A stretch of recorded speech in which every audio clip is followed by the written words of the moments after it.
ವರಿಷ್ಠರಿಗೆ ಶಾಸಕರ ಪತ್ರಕ್ಕೆ ಟ್ವಿಸ್ಟ್ ಕೊಡ್ತಾ ಇದ್ದಾರೆ ಡಿಸಿಎಂ ಡಿಕೆ ಶಿವಕುಮಾರ್. ಹೊಸ ಶಾಸಕರ ಪರವೇ ಬ್ಯಾಟ್ ಬೀಸಿದ್ದಾರೆ. ಎಷ್ಟು ದಿನ ಅಂತ ನಾವೇ ಇಲ್ಲಿ ಕುಳಿತುಕೊಳ್ಳೋದಕ್ಕಾಗತ್ತಾ? ಹೊಸ ಜನರೇಷನ್, ಹೊಸ ಆಲೋಚನೆಗಳು ಬರಬೇಕು, ಹೊಸಬರಿರಬೇಕು. ಹೊಸಬರ ಪರನೇ ಡಿಕೆ ಶಿವಕುಮಾರ್ ಚಾಟಿ ಬೀಸಿರುವಂಥದ್ದು. ಹೊಸಬರು ಇರಬೇಕು ಅಂತ ನಾನು ಪ್ರೇರಣೆ ಕೊಡೋದು, ನಾವಿದ್ದಾಗಲೇ ಹೊಸಬರ ತಯಾರು ಮಾಡಬೇಕು. ಹೊಸ ಜನರೇಷನ್ ಬೇಕು, ಕೇಳೋದ್ರಲ್ಲಿ ತಪ್ಪೇನಿಲ್ಲ ಅಂತ ಹೇಳ್ತಿದ್ದಾರೆ ಡಿಕೆ ಶಿವಕುಮಾರ್. ಪಾರ್ಟಿ ಲೀಡರ್ಶಿಪ್ ತೀರ್ಮಾನ ಮಾಡುತ್ತೆ ಅಂತ ಕೂಡ ಹೇಳಿದ್ದಾರೆ. ಸಂಪುಟ ಪುನರ್ರಚನೆ ಮಾಡ್ತೀನಿ ಅಂತ ಸಿಎಂ ಹೇಳಿದ್ದಾರೆ. ಕೆಲವರು ಡೆಲ್ಲಿಗೆ ಹೋಗ್ತಾರೆ, ಕೆಲವರು ಪತ್ರ ಬರೀತಾರೆ, ಹೊಸಬರು ಸೇರ್ತಾರೆ ಅಂತ ನಾನು ಹೇಳೋಕೆ ಬರೋದಿಲ್ಲ.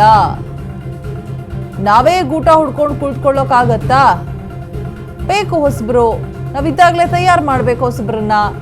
MLA ಆಗದೇ ಇದ್ರೂ ಕೂಡ ಮಂತ್ರಿ ಅನುಭವ ಇರುತ್ತಲ್ಲ, ಅದಕ್ಕೆ ಹೊಸಬ್ರು ಕೇಳ್ತಾರೆ, ಕೇಳೋದ್ರಲ್ಲಿ ತಪ್ಪೇನಿದೆ?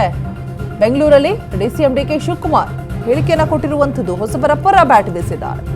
ಕೆಲ ಹಿರಿಯ ಸಚಿವರ ಬಗ್ಗೆ ಬೇಸರಗೊಂಡಿದ್ದಾರಾ? ಹಾಗಿದ್ರೆ ಡಿಕೆ ಶಿವಕುಮಾರ್ ಬೋಸರಾಜು ಹೆಸರಲ್ಲಿ ಉಲ್ಲೇಖಿಸದೆ ಟಾಂಗ್ ಕೊಟ್ರ? ಚರ್ಚೆಗೆ ಗ್ರಾಸವಾಗ್ತಾ ಇದೆ ಡಿಸಿಎಂ ಡಿಕೆ ಶಿವಕುಮಾರ್ ಈ ಮಾತುಗಳು. ವರಿಷ್ಠರಿಗೆ ಶಾಸಕರ ಪತ್ರಕ್ಕೆ ಇದೀಗ ಡಿಕೆ ಶಿವಕುಮಾರ್ ನೇರವಾಗಿ ಚಾಟಿ ಬೀಸಿದ್ದಾರೆ. ಎಷ್ಟು ದಿನ ಅಂತ ನಾನೇ ಕುಳಿತುಕೊಳ್ಳಕ್ಕಾಗತ್ತೆ? ಹೊಸ ಜನರೇಷನ್, ಹೊಸ ಆಲೋಚನೆಗಳು ಬರಬೇಕಲ್ಲ, ಹೊಸಬರು ಇರಬೇಕು. ಏನ್ ತಪ್ಪಿದೆ ಅದರಲ್ಲಿ? ನಾವಿದ್ದಾಗಲೇ ಅವ್ರನ್ನ ತಯಾರು ಮಾಡಬೇಕು ಹೊಸಬರನ್ನ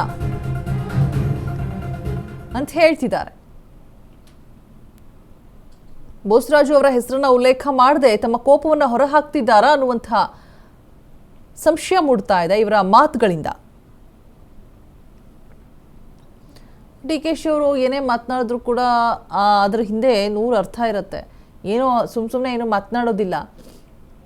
ಇಲ್ಲಿ ಏನೋ ಕೋಪ ಹೊರಗೆ ಹಾಕೋದ್ರ ಮುಖಾಂತರ, ಅಂದರೆ ಹೊಸಬರಿಗೂ ಅವಕಾಶ ಕೊಡಿ, ಹೈಕಮಾಂಡ್ ನಿರ್ಧಾರ ಏನಾಗಿರುತ್ತೆ ಗೊತ್ತಿಲ್ಲ, ಹೊಸಬರಿಗೆ ಅವಕಾಶ ಕೊಡುತ್ತೋ ಇಲ್ವೋ ಅಂತ. ಬಟ್ ಇವರು ಹೊಸಬರ ಪರ ಬ್ಯಾಟ್ ಬೀಸಿದ್ದಾರೆ. ಎಲ್ಲ ಒಂದು ಕಡೆ ಬೋಸರಾಜು ಅವರ ಮೇಲೆ ಅವರ ಹೆಸರನ್ನ ಪ್ರಸ್ತಾಪಿಸಿದೆ. ಅವರ ಮೇಲಿರುವಂಥ ಕೋಪವನ್ನು ಈ ರೀತಿಯಾಗಿ ಮಾತನಾಡೋದ್ರ ಮುಖಾಂತರ ಹೊರ ಹಾಕ್ತಿದ್ದಾರಾ ಅನ್ನುವಂಥದ್ದು.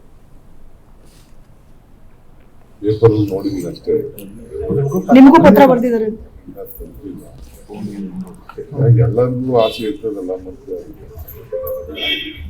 ಎಲ್ಲರಿಗೂ ಮಂತ್ರಿ ಆಗಬೇಕು ಅಂತ. ಫಸ್ಟ್ ಟೈಮ್ ಈಗ ಇದು ನರೇಂದ್ರ ಮೋದಿ ಅವರು ಚೀಫ್ ಮಿನಿಸ್ಟರ್ MLA ಆಗಿಲ್ಲ, ಚೀಫ್ ಮಿನಿಸ್ಟರ್ ಆಗಬೇಕು.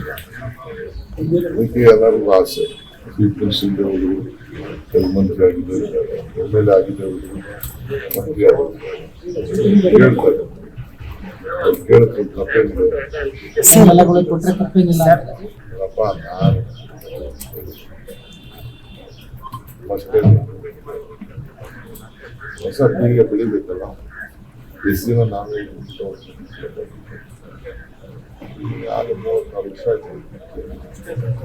ಹೊಸ ಜನರೇಷನ್ ಬರಬೇಕಲ್ಲ, ಹೊಸ ಆಲೋಚನೆ ಬರಬೇಕಲ್ಲ.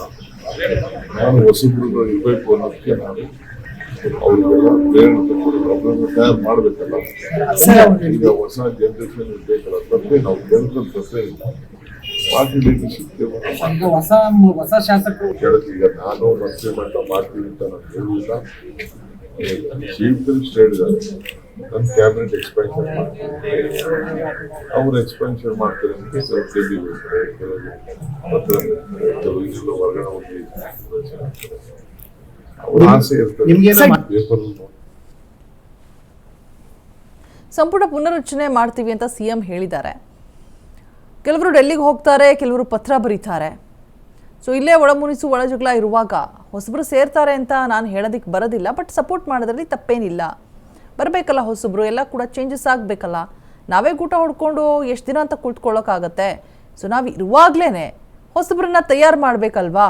MLA ಆಗದೆ ಇದ್ರೆ ಏನಂತೆ, ಮಂತ್ರಿ ಆಗಿರುವಂಥ ಅನುಭವ ಇರುತ್ತಲ್ಲ. ಸೊ ಹಾಗಾಗಿ ಕೇಳ್ತಾರೆ. ಏನು ತಪ್ಪಿದೆ ಕೇಳೋದ್ರಲ್ಲಿ? ಬರಲಿ ಬಿಡಿ, ಸಪೋರ್ಟ್ ಮಾಡೋಣ ಅಂತ ಹೇಳಿಬಿಟ್ಟು DK ಶಿವಕುಮಾರ್ ಹೇಳಿರುವಂಥದ್ದು. ಸೊ ಈ ಒಂದು ವಿಚಾರ ಮತ್ತೊಂಥರ ತಿರುವನ್ನು ಪಡೆದುಕೊಳ್ತಾ ಇದೆ. ಬೋಸರಾಜು ಅವರ ಹೆಸರನ್ನ ಹೇಳ್ದೆ ಅವ್ರ ಮೇಲಿರುವಂತಹ ಕೋಪವನ್ನ ಈ ರೀತಿಯಾಗಿ ಹೊರಹಾಕ್ತಿದ್ದಾರಾ ಅನ್ನುವಂಥ ಮಾತುಗಳು ಚರ್ಚೆಗೆ ಗ್ರಾಸವಾಗ್ತಾ ಇದೆ.